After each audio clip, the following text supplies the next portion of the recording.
Professor, if I could start with you, do you think the marbles should return to Greece? Yes, I do think they should return. I think the basic reason is an ethical reason, not a legal reason. I don't think that there is a strong legal case for saying Britain is under an obligation to return them, but there is a strong moral case for returning them, and that basically rests on two things.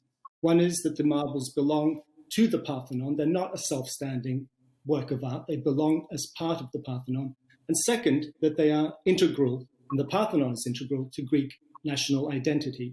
So if I could convey what that means for Greeks, it would be something like having half of Stonehenge in a basement, in the basement of a museum somewhere in New York, or having the spire of Durham Cathedral in an American park. This is integral to Greek identity. This is the 200th anniversary of Greek independence.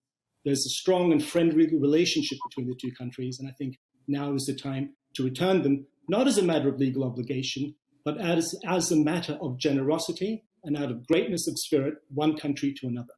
But, John, if the spire of a British cathedral had been rescued from potential ruin, then perhaps in an American park it should stay.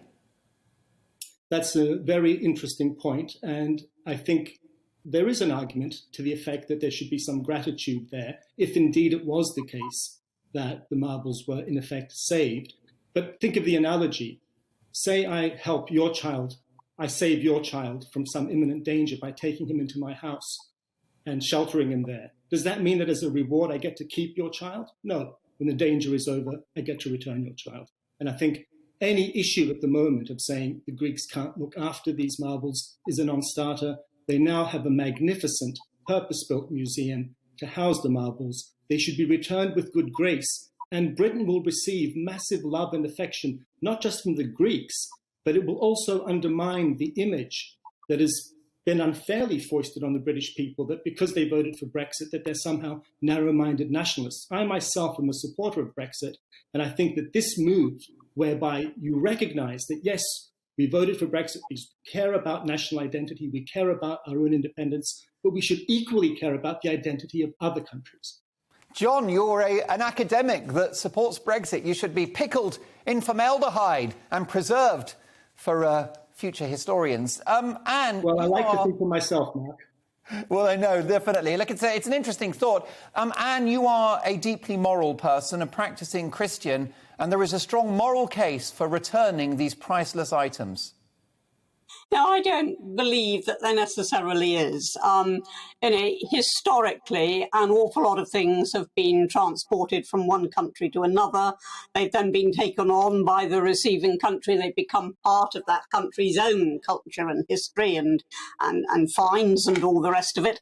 And I feel, therefore, that where something is now is part of the story of that artifact. And it is part of the story of the Elgin marbles that they have come here. However, having said all of that, I can't see why, instead of asking for us simply to return them, we don't have, as I think would be perfectly sensible, a sharing arrangement or loans of the marbles or a rotating of possession.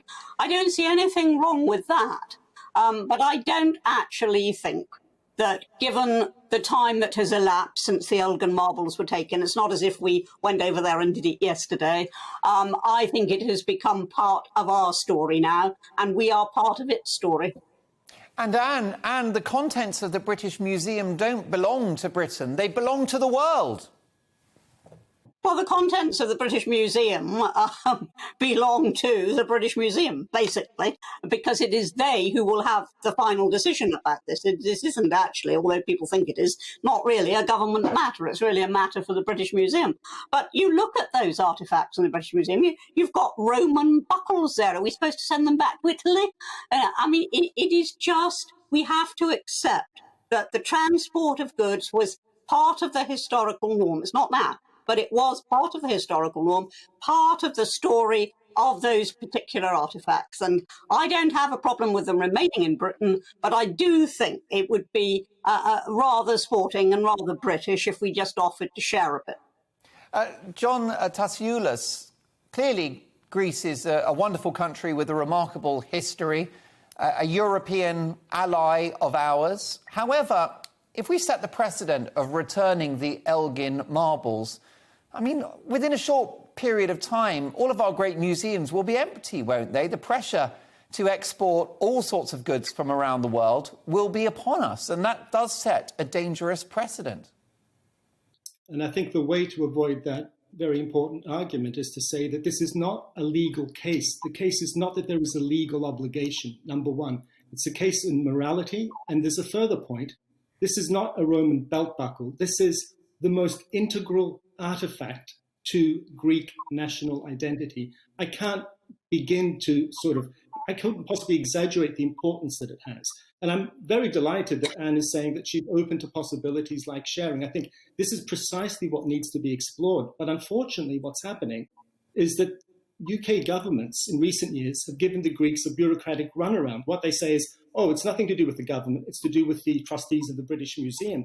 But the trustees themselves are bound by an act of parliament not to get rid of things that are either, unless they are duplicates, or they are not fit to be retained, which doesn't apply in this case. So this is unworthy of a great nation to give a kind of computer says no response. The Prime Minister should engage with his counterpart in Greece to find an accommodation, perhaps along the lines that Anne is describing, but not this bureaucratic, well, we can't do anything about it because an act of parliament that we can change prevents us from doing so. Anne? Well, we can do anything we like, obviously. We can give away the entire contents of the British Museum if we want to. We can do all of that. It's ours. We can do it. Or it's the British Museum's and they can do it. And I don't think it's a question of sheltering behind an act of parliament. I think it is looking at the sort of precedent that it would set. OK, it doesn't compare to a Roman buckle, but if it was a particularly priceless Roman buckle that was a huge part of the history of Julius Caesar or something, I can see exactly the same Absolutely.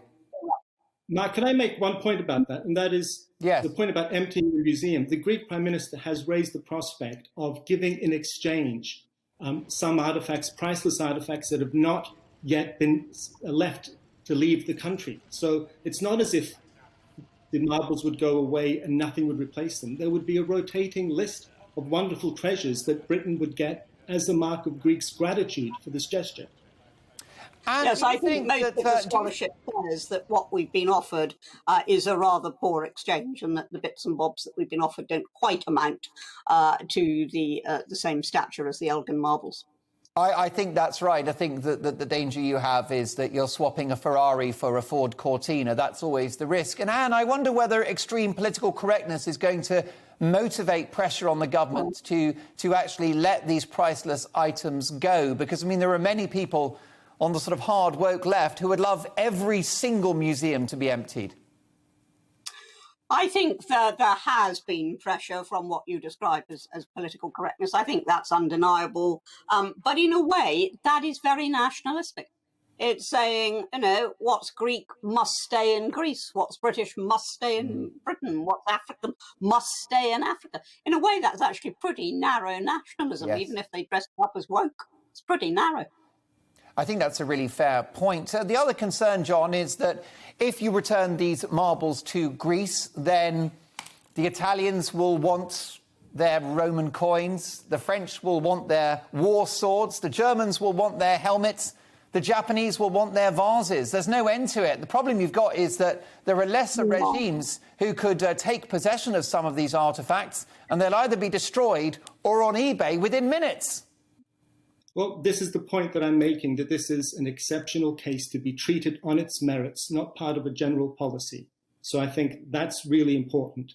And, the idea that it's somehow a woke notion, I think is a mistake. When the British people have been asked about the return of the marbles, they have tended to say that they would rather have them returned up to 2-1 in favor of returning them.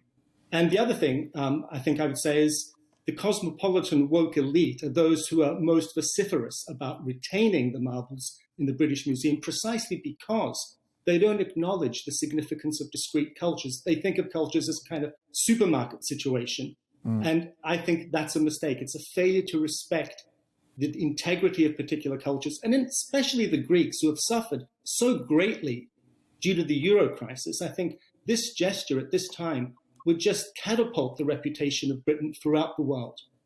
And final thoughts. I think that last point is just not valid. If I were being ruder, I would say it was a nonsense, but I think it is not remotely valid. The idea that Greece has any less national identity because it doesn't have its Elgin marbles is, I think, stretching a point beyond any reason at all. The fact is, historically, a very long time ago, when archaeologists used to roam the world and bring back their wonderful finds, we had the Elgin marbles, and it's part of their story that they're in Britain.